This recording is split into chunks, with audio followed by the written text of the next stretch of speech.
സ്ഥലത്ത് തിരുവനന്തപുരം ജില്ല ഉൾപ്പെടെ ഈ പ്രശ്നമുണ്ട് എന്നുള്ളതാണ്. ഇതിപ്പോൾ ഈ പറഞ്ഞ പോലെ ദേശീയപാത നിർമ്മാണം അങ്ങോട്ട് അവസാനിക്കാൻ അതിൻ്റെ പൂർത്തിയാക്കലിലേക്ക് എത്തുന്നതേ ഉള്ളൂ. അതിനിടയ്ക്ക് ചെറിയ ചെറിയ പ്രശ്നങ്ങളൊക്കെ ഉണ്ടാകാം. നമുക്കറിയാം, ആദ്യമായല്ല ഇത്തരം സംഭവങ്ങളൊക്കെ പല സംസ്ഥാനങ്ങളിലും സംഭവിച്ചിട്ടുണ്ട്. പക്ഷേ അതിൻ്റെ പൂർത്തീകരണമാകുന്നതിന് മുൻപ് എന്തുകൊണ്ട് ഈ വിമർശനം എന്നുള്ളതാണ്. പരിഹരിക്കാവുന്ന പ്രശ്നങ്ങൾ മാത്രമാണ് ഇപ്പോൾ ഉള്ളതെന്നും അത് പരിഹരിച്ച് മുന്നോട്ട് പോകും, സാങ്കേതികമായ ചില തകരാറുകൾ മാത്രമാണ് എന്നുമാണ് മുഖ്യമന്ത്രി അടക്കം ഇന്ന് പറയുകയും NHAയെ വിശദീകരിക്കുകയൊക്കെ ചെയ്തത്. അപ്പോൾ അതിനു മുൻപ് ജനങ്ങളെ ഭീതിപ്പെടുത്തും വിധത്തിലുള്ള ഇത്തരം പ്രചരണം വേണോ എന്ന ചോദ്യമാണ്. ആരും മനപ്പായസമുണ്ടാ ഞങ്ങൾ പൂർണ്ണമായും ദേശീയപാത പൂർത്തിയാക്കും, അതിനെ ഇല്ലാതാകും എന്ന് പറഞ്ഞ് നിർമ്മാണം പൂർണ്ണമായി നിർത്തിവെക്കുമെന്ന് പറഞ്ഞ് മനപ്പായസമുണ്ടാ എന്നാണെന്ന് മുഖ്യമന്ത്രി പറഞ്ഞത് അല്പം മുമ്പ് സംസാരിച്ചപ്പോൾ.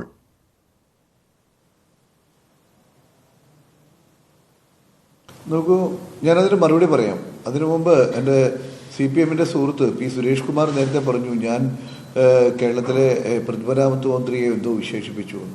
ഞങ്ങളുടെ നാട്ടിലൊക്കെ ഒരാൾ കല്യാണം കഴിച്ചാൽ ആ കല്യാണം കഴിച്ചാൽ ആരുടെ മകളെയാണോ കല്യാണം കഴിക്കുന്നത് അവനെ മരുമകൻ എന്നാണ് പറയാറ്. അപ്പോൾ സുരേഷിൻ്റെ നാട്ടിലോ അല്ലെങ്കിൽ സുരേഷിൻ്റെ പാർട്ടിയിലും അങ്ങനെ ഒരാളുടെ മകളെ കല്യാണം കഴിച്ചാൽ മരുമകൻ എന്ന് വിളിക്കാറില്ല എന്ന് എനിക്ക് അറിഞ്ഞുകൂടാ. നിങ്ങളിപ്പോൾ വലിയ മാന്യതയും കാര്യങ്ങളൊക്കെ പറയുന്നുണ്ടല്ലോ. കേരളത്തിലെ മുഖ്യമന്ത്രിയുടെ മകനായിരുന്നു കോഴിക്കോട് മുമ്പ് ജയിച്ച MP MK മുരളീധരൻ. എന്തായിരുന്നു, ഒരിക്കലെങ്കിലും നിങ്ങൾ MP എന്ന നിലയ്ക്ക് അദ്ദേഹത്തെ അഭിസംബോധന ചെയ്തിരുന്നു. നിങ്ങൾ എന്തായിരുന്നു അഭിസംബോധന ചെയ്തത്? ആ വാക്ക് ഞാനിവിടെ പറയുന്നില്ല. ഇന്ത്യയുടെ പ്രധാനമന്ത്രിയായിരുന്ന ഇന്ദിരാഗാന്ധിയുടെ മകനായി എന്നുള്ളത് കൊണ്ട് മാത്രം രാജീവ് ഗാന്ധിയെ നിങ്ങൾ എങ്ങനെയാണ് നിങ്ങൾ വാക്കുകൾ ഉപയോഗിച്ചത്? ഇപ്പോൾ രാഹുൽ ഗാന്ധിയെയും സോണിയാഗാന്ധിയെയും എത്ര മ്ലേച്ഛമായി കേരളത്തിലെ സ്വൈബറിയിടത്തിലും അല്ലാത്തയിടങ്ങളിലും മോശമായി പറയുമ്പോൾ ഒന്നും നിങ്ങൾക്ക് വിഷമം തോന്നിയില്ലല്ലോ. ഏതായാലും ഞാൻ ഒരു കാര്യം സമ്മതിച്ചു, മുഖ്യമന്ത്രിയുടെ മകളുടെ ഭർത്താവല്ല എന്ന് നിങ്ങൾ സമ്മതിച്ച സ്ഥിതിക്ക്, അല്ല അങ്ങനെ പറയുന്നതിൽ നിങ്ങൾക്ക് അപമാനമുണ്ട് എന്ന് നിങ്ങൾക്ക് തോന്നുന്ന സ്ഥിതിക്ക് ഞാനത് പറയുന്നില്ല. അതുകൊണ്ട് മുഖ്യമന്ത്രിയുടെ മകളുടെ ഭർത്താവ് എന്ന നിലയ്ക്ക് ഞാൻ മരുമകൻ എന്നുള്ള വാക്കും ഞാൻ പറയുന്നു. കാരണം നിങ്ങൾക്കത് അപമാനമുണ്ട്. മുഖ്യമന്ത്രിയുടെ മരുമകൻ എന്നത് ഒരു അപമാനമായി എന്ന് കേരളത്തിലെ ഒരു പൊതുമരാമത്ത് വകുപ്പ് മന്ത്രിക്കും അദ്ദേഹത്തിലെ പാർട്ടിക്കാർക്കും തോന്നുന്നത് കൂടി ഞാനതിൽ പറയുന്നു. താങ്കൾ ചോദിച്ച ചോദ്യം ഒരു കാര്യം ഞാൻ തുറന്നു പറയാൻ സമ്മതിക്കുകയാണ്. അപ്പൊ താങ്കളിലെ പറഞ്ഞ ഒരു കാര്യം താങ്കളിപ്പോൾ ഈ കൂരിയാട് അവിടുത്തെ വിഷ്വൽസ് കണ്ടിട്ടുണ്ടോ? ഞാൻ അവിടെ നേരിട്ട് പോയ ആളാണ്. ഞാനതിന് മുമ്പ് നേരത്തെ പോയതല്ല, ഞാൻ കഴിഞ്ഞ 2 ആഴ്ച മുമ്പ് എൻ്റെ ബന്ധുവിൻ്റെ കല്യാണത്തിന് ആ റോഡിലൂടെ പോയപ്പോൾ അതിൻ്റെ ഈ ഇടിഞ്ഞ റോഡിലൂടെയാണ് ഞാൻ പോയത്. അന്ന് ഞാൻ ആലോചിച്ചൊരു കാര്യമുണ്ട്. നിങ്ങൾ ആലോചിക്കേണ്ട, ഒരു 10-40 മീറ്റർ നേരെ കുത്തനെ വെക്കുകയാണ്. ആ ഒരു കല്ല് ഒരു സിമെന്റോ കോൺക്രീറ്റോ ഒന്നുമില്ലാതെ, അല്ലെങ്കിൽ ഒരു കോൺക്രീറ്റിന്റെ ഒരു പിൻബലമില്ലാതെ നേരെ നമ്മുടെ ഈ ഹോളോ ബ്രിക്സിന്റെ അത് പറയുന്ന മൺകട്ട പോലെയുള്ള ഒരു കോൺക്രീറ്റ് കട്ട വെച്ച്, ആ കൂട്ടുകട്ട വെച്ച് നേരെ ഉയർത്തിയിരിക്കുകയാണ്. ഇത് അങ്ങനെ നിൽക്കുമോ എന്ന് എൻ്റെ വണ്ടിയിൽ യാത്ര ചെയ്തെന്ന് എൻ്റെ സുഹൃത്തുക്കളടക്കം അന്ന് എന്നോട് ചോദിച്ചതാണ്. അപ്പോൾ അന്ന് ഞാനത് അന്വേഷിച്ച് പറഞ്ഞത് ഇതൊരു പ്രത്യേക ടെക്നോളജിയാണ്. ഈ ടെക്നോളജി പല സംസ്ഥാനത്തും വിജയിച്ചിട്ടുണ്ട്. ആ ടെക്നോളജി വിജയിച്ചുകൊണ്ടാണ് ഇവിടെ. ആ ടെക്നോളജി അവിടെ വിജയിക്കാം. കേരളത്തെ പോലെയുള്ള സ്ഥലത്ത് നിങ്ങളുടെ മണ്ണ് വളരെ പശമ കൂടിയ മണ്ണാണ്. ആ മണ്ണ് ഒരു കളിമണ്ണിൻ്റെ ഒരു സ്വഭാവമുള്ള മണ്ണാണ്. ആ മണ്ണ് വയൽ പ്രദേശത്താണെങ്കിൽ നിങ്ങൾക്കറിയാം, വയൽ പ്രദേശത്ത് ഒരിക്കലും ആ പ്രതലം ഒരിക്കലും ഹാർഡായി നിൽക്കില്ല. അത് നിൽക്കാത്തത് കൊണ്ടാണ് കേരളത്തിലെ വയൽ പ്രദേശവുമായി ബന്ധപ്പെട്ട സ്ഥലങ്ങളിലൊക്കെ സാധാരണ വീടെടുക്കുമ്പോൾ, ഞാൻ എൻ്റെ വീട് കോഴിക്കോട് നമ്മുടെ എരഞ്ഞിപ്പാലത്ത് കനോലി കനാലിൻ്റെ അടുത്താണ് വീടെടുത്തത്. ആ വീടെടുക്കുമ്പം എൻ്റെ വീട് ആകെ 1000 സ്ക്വയർ ഫീറ്റ് വീടാണ്.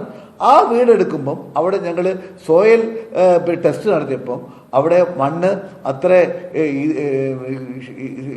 മണ്ണിൻ്റെ മുകളിൽ നേരത്തെ ഞാൻ പറഞ്ഞതുപോലെ SPC പരിശോധിക്കുമ്പോൾ അവിടെ പൈലിംഗ് നടത്തണമെന്ന് പറഞ്ഞു. അങ്ങനെ 42 പൈലിംഗ് ഞാൻ നടത്തി. ഒരു 1000 സ്ക്വയർ ഫീറ്റ് ഉള്ള എൻ്റെ വീട് അത് 2 നിലയ്ക്ക് കെട്ടുന്ന ഒരു ഉറപ്പോട് കൂടിയാണ് ഞാൻ ഉണ്ടാക്കിയത്. അങ്ങനെ ഉണ്ടാക്കിയപ്പം 1000 സ്ക്വയർ ഫീറ്റ് ഉണ്ടാക്കിയതിന് ഞാൻ 40ഓളം പൈലിംഗ് നടത്തിയിട്ടാണ് ഞാൻ മുന്നോട്ട് പോയത്. അത് സാമാന്യ ബോധമാണ്.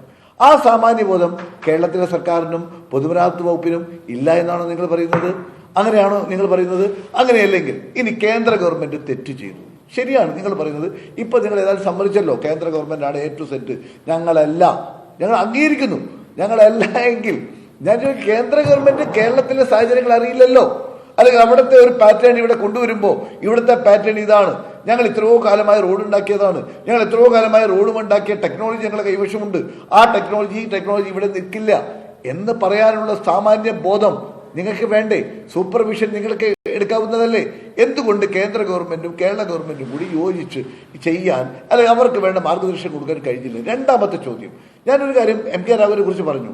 KC വേണുഗോപാൽ MP 6 മാസം മുമ്പ് പത്രസമ്മേളനം നടത്തി. അവരുടെ ബന്ധപ്പെട്ട മന്ത്രിയുടെ സബ് കമ്മിറ്റി യോഗത്തിൽ അത് ഉന്നയിച്ചല്ലോ.